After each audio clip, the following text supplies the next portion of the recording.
Hey there, I have 10 tips for finger pickers or for fingerstyle guitarists. And the first one is, what's going to be your role? Are you going to be a soloist, like a classical guitarist, or a fingerstyle guitarist like a Chet Atkins or Tommy Emmanuel, or Michael Hedges kind of vibe?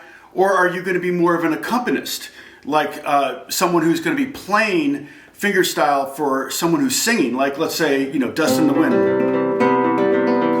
that kind of thing. All of these tips will help both of those style of players. So that's the first thing, kind of determine where you are on this spectrum of accompanist and soloist. Tip number 2, are you going to have nails or no? Now, some of you may not have a choice. You may not be able to grow nails very well. A lot of players use fake nails, particularly fake thumbnails, but they may go ahead and have nails done on all of their flamenco players. Will often do that because they're really, really hard on their nails. They're just really slamming the strings. Fingerstyle guitars, if it's your bread and butter, you might want to have fake nails so that you don't ever have to worry about breaking a nail. You'll still break a fake nail, but it's not too bad. Now, I've only had fake nails twice in my life, and only a thumbnail. And the first time was when I had a classical guitar gig, and I broke my thumbnail. It was a wedding, and I broke my thumbnail literally the day before, and it was like, oh no, I'm not going to have any tone, and no bass notes. The bass notes aren't going to ring out or be loud enough or whatever. And I went ahead and had a fake nail put on, and I hated it. I just hated the feel of it. It just felt very unnatural. I didn't realize how much you could feel the string with your nail. And so as soon as I'd done the gig, I took the nail off and kind of swore against them for years. Then recently I broke a nail, and instead of having the whole thumbnail replaced, I had them fix the break. And I'm telling you, I actually really like it. My thumbnail is really solid right now. So I'm toying with the idea of going with fake nails, or maybe on my index and middle finger, and I'll tell you why. Because my index and middle finger, if you look at the tip of your fingers straight on like this, you can see that some fingers, maybe if you're lucky, all of your fingers have an arch, which architecturally is a very strong structure. And if your fingernail's in an arch, it's very unlikely to break. You might be able to grow them out an inch long. If they're kind of on the flat side, then they're more likely to get tears and wear out. And I'm also playing a lot of electric, so I'm always scraping my strings with my fingernails. If I'm doing like funk stuff, the fingers tend to get, the nails tend to get a little worn out because of that. But my first two fingers, my index and middle, rarely can grow them out very far, whereas my ring and pinky finger can grow out quite far. Now, one of the things I've developed over the years, because of my nails are kind of unpredictable, is I've developed my technique based around shorter nails. A lot of players will have long nails and their technique's based around that. I will base my technique on shorter nails, and so if they get a little long, I actually don't like them. I like them a little on the shorter side. Here's another tip from classical guitar players. Typically, the way classical guitar players will file their nails or shave their nails will be to create on the thumb side of the nail over here more of a flat surface where the string can go off the flesh and the nail at the same time, and on this side opposite the thumb, it should be raised. Now, unfortunately, like right now, my index and middle finger, I don't really have any nail structure on this side of the finger. But basically what you want to be able to do for classical guitarists and fingernails is you want to have the string go off the flesh and the nail at the same time. So I'm not going straight on, I'm kind of turning my finger at a 45-degree angle and getting this. If I go straight on and get the string to go off the flesh and then the nail, hear that click? I don't know if you can hear that click, but you will hear that. It'll create a thin, tinny sound when you play it faster. If you turn your finger 45 degrees, you get a nice kind of hollow, woody, warm sound. So you don't want that clicky sound. You want that. And that actually, I use that technique in all the styles that I play, and not just classical. Also, the difference between the sound of nails and no nails. If you can't grow nails, you can totally still play fingerstyle guitar. It's just that your tone's going to be a little darker. I'm going to play this A minor chord with just my thumb and just the flesh of the side of my thumb here. And you can hear, it's a nice, beautiful, warm tone. And I might use that. There might be times where I want that sound. If I use my thumb and fingers and get nails on it, it's louder and a little brighter. So you're going to get more volume and brightness with nails as opposed to no nails.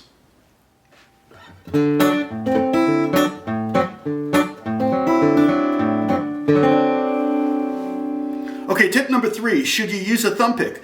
A lot of great players like Tommy Emmanuel and Chet Atkins use thumb picks, so there's no argument against it.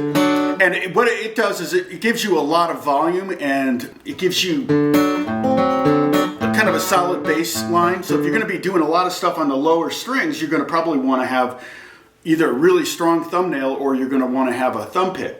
And the other nice thing about a thumb pick is I've kind of shaved mine down so it kind of feels more like a pick in my hand. So I can do flat picking and then go right into finger picking. Now this is not my preferred method. I usually go one or the other. I don't usually combine those two techniques.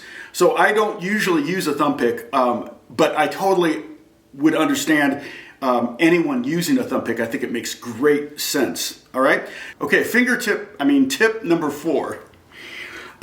There's basically 2 different extremes, right hand placements or wrist placements, and one would be a bent wrist or a raised wrist, and one would be a collapsed wrist. And anywhere in between is acceptable. It just depends on the style you want to play, or maybe just your personal preference or what feels most comfortable to you. A lot of times, now classical guitar, you do a bent wrist, and my professor spent the first 6 months of my college years when I was studying classical guitar basically grabbing my wrist and bending it, because I kept collapsing it as I was, playing. I would slowly collapse my wrist and he would bend my wrist and make me start over again. So I've kind of developed that technique. A lot of my fingerstyle has developed around a more bent wrist, but if I'm going to do something more in the pop realm, and a lot of the country players will do more of a collapsed wrist.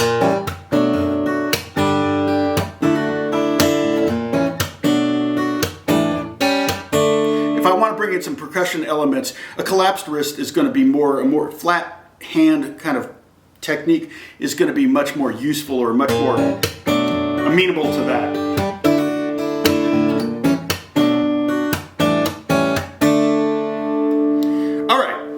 Number 5, should you anchor your hand? Well, I notice that Tommy Emmanuel uses his pinky a lot of times. An anchor would be something you do with your right hand to give your right hand more confidence to try to find the strings, kind of grab those strings out of thin air. Tommy Emmanuel spends a lot of time with his pinky rested right below the first string. Some players, including myself, will maybe rest their hand or palm on their bridge. And I do that a lot of times to create muting.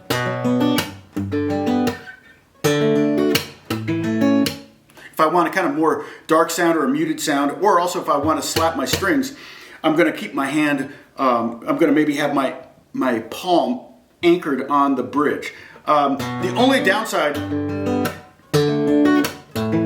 to anchoring on the bridge is you're going to be muting the top of the guitar. You're going to keep the top of the guitar from vibrating. I don't know if you can hear it get quieter. And get softer as I basically squeeze the guitar and keep the guitar from vibrating. But that's what you're doing when you're even putting a little bit of weight on there. You might be losing some volume, and it may not matter. Maybe part of your tone, if you're miking and everything like that, it's not such an issue. With classical guitarists, you actually learn not to touch the top and even the back. You basically, and sometimes even the sides with classical, because if you go back 100 years in classical guitar, there were no microphones, no PA systems. So you basically were creating all the sound for the room that there was. And so you wanted your guitar to resonate as much as possible. So when I play classical guitar, I will rest this edge on my thigh, and I will rest this edge on my torso, and then this edge I'll put my arm on. So technically, if I'm doing it right, I'm not stopping the sides from vibrating, and I'm not stopping the back and the top from vibrating. So I don't know why I want to say vibrating or vibrating. what the heck?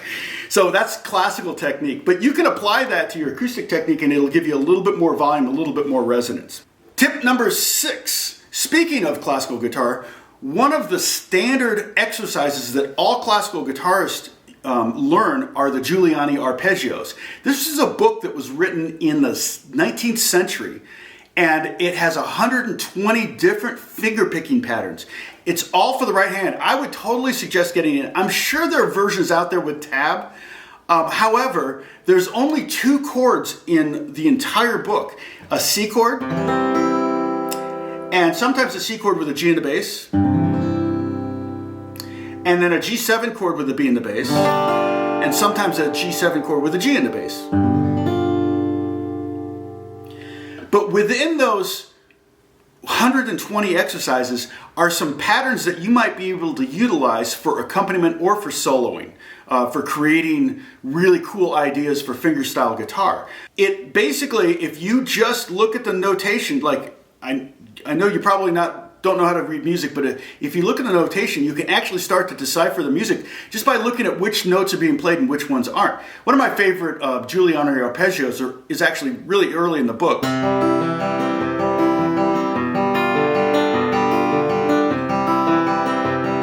And it's kind of a 3/4, 1, 2, 3, 2, 2, 3.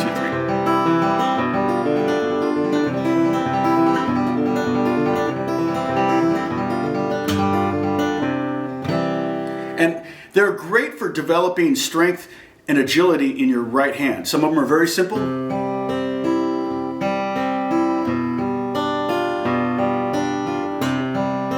And then they get much more complex as the book goes on, of course. All right, so that's tip number 6. Well, tip number 7 goes hand in hand with that. Okay, tip number 7. My professor in college, when I studied, of course, I had to do Guiliani Arpeggios. It was part of my routine. Every day was to practice my arpeggios, and he would give me 8 to 12 different arpeggios to work on every week. Maybe whittle that down, if I was struggling, whittle it down to 3 or 4. But then once I got an arpeggio down, he made me do this, and I was like, at first I was like, why are you making this is insane, but check this out. So I'm going to do that. You can do this on steel string or nylon. It doesn't matter at all. So what he asked me to do was to take turns accenting different notes. So maybe accent the first thumb note.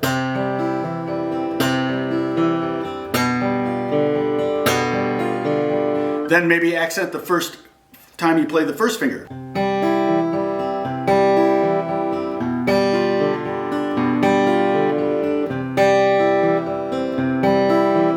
Hard. And then try the third finger.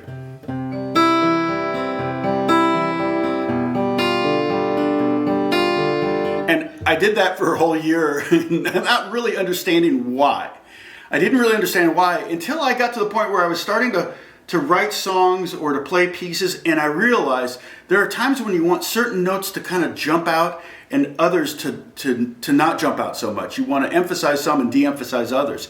And so having that accent skill was definitely played a role in not just classical playing, but in fingerstyle as well. And when you want the top string to come out a little bit more, you've got those chops.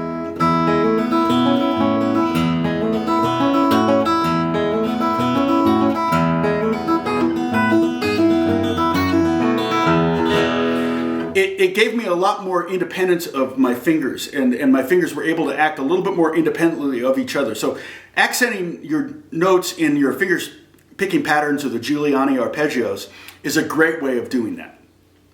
All right, tip number 8. You need to study Travis patterns. Travis patterns are one of the best ways to play bass chords and melody all at the same time. For example, Merle Travis is the originator of the Travis pattern. It was named for him.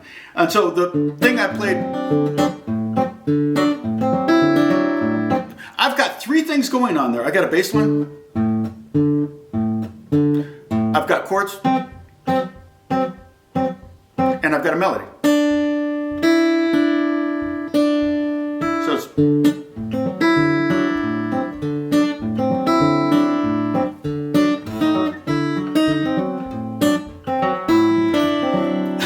something like that. You get the idea. But Travis patterns are great for kind of keeping things moving along. So that's really a good pattern to have, even if you're just doing accompaniment for someone.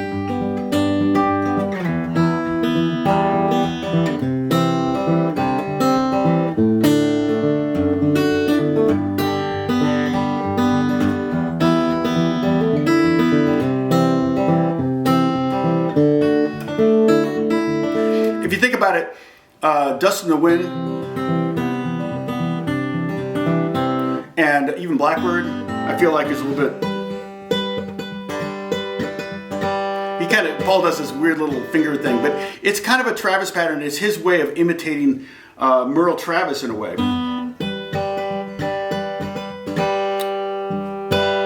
So try to learn some Travis patterns and maybe pick up a book or two on that. I can put some books down below so you can study that even more deeply.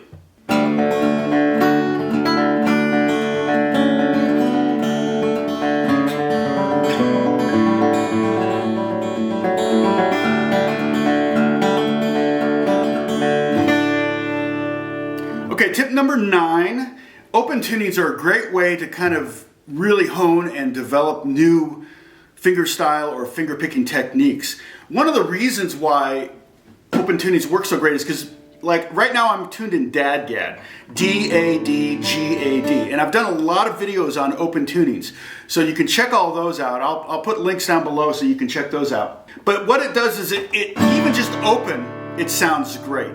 So you can kind of start getting a pattern going and then start messing around with it.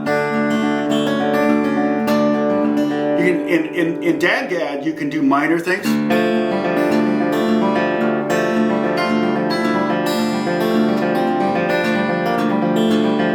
Or major things.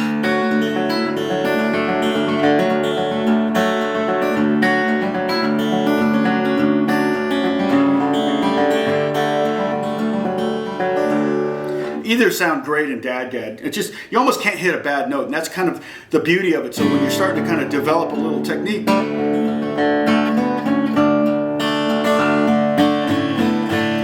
you can, it doesn't require a whole lot from your left hand necessarily. I've said this before, but I remember seeing Dolly Parton on Johnny Carson, and she had nails out to here, and she picked a guitar up, and I'm like, what's she gonna do? And she had it tuned to open D, and she just played the 1 chord, the 4 chord, and the 5 chord, basically all you need for most songs. And she just kind of strummed and did a little bit of a picking thing with her right hand. But yeah, so with open tunings, you can almost get away with murder in some ways. And a lot of tunings, like for example, the DAD-GAD has a power chord on the bottom. So you'll see a lot of fingerstyle guitarists will reach their right hand over and maybe hit a power chord. Hit a chord like that, and that's not my thing. And actually that's tip number 10.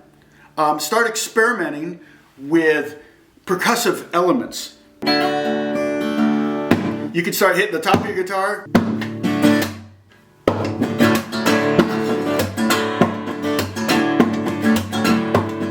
That's more of a flamenco thing or more of a gypsy king kind of thing. I don't really have those chops. Okay, that's not something I've ever worked on. But there are some great players, Andy McGee, Don Ross, Mike Dawes, who do some amazing things on the guitar with open tunings, capos, with banging the guitar. I think, who is it? Is it Mike Dawes that has the pad here where he's got an actual pickup underneath it so we can get a nice snare sound? That kind of stuff is super cool, It's just not something that I have a technique in, but it might be your thing and something that you want to develop. And if you've got good time, or you're really good at percussion or drums, it might be a natural transition into the guitar to play much more percussive fingerstyle type music.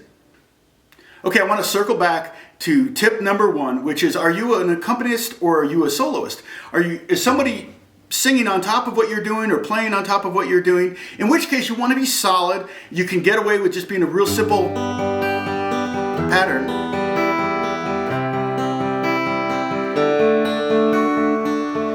And be solid and be there for the person that's singing on top of that. And that was just a simple G, E minor, C, D progression, a 1, 6, 4, 5 progression.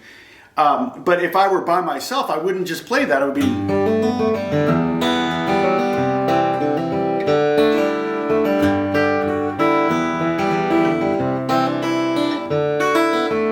I don't know, I'm just making it up as I go along, but you get the idea. But I'm not using patterns. So that's the difference. If I'm accompanying someone, I'm going to be more likely to use a pattern, a consistent pattern, to give them a good foundation that they can feel comfortable over. If I'm playing by myself, I'm going to randomize it. I'm going to try to bring in different notes and melodies, and I'm going to change the pattern. I'm going to change the bass line. I'm going to do all sorts of different things that you can get away with when you're by yourself, because it's just you. All right, hopefully this was helpful, and I can't wait to see the comments. If you want, you can put your favorite fingerstyle guitarist down below for people to check out. I mean, there's so many great through the years. I mean, Paul Simon is great. Lindsey Buckingham plays with, he uses, I think, a thumb pick or maybe just his thumbnail. Anton Dufour. I mean, there's some great players. And you should just, Michael Hedges, it's Leo Kottke on the 12 string, crazy stuff. Check out players, just inspire yourself and create.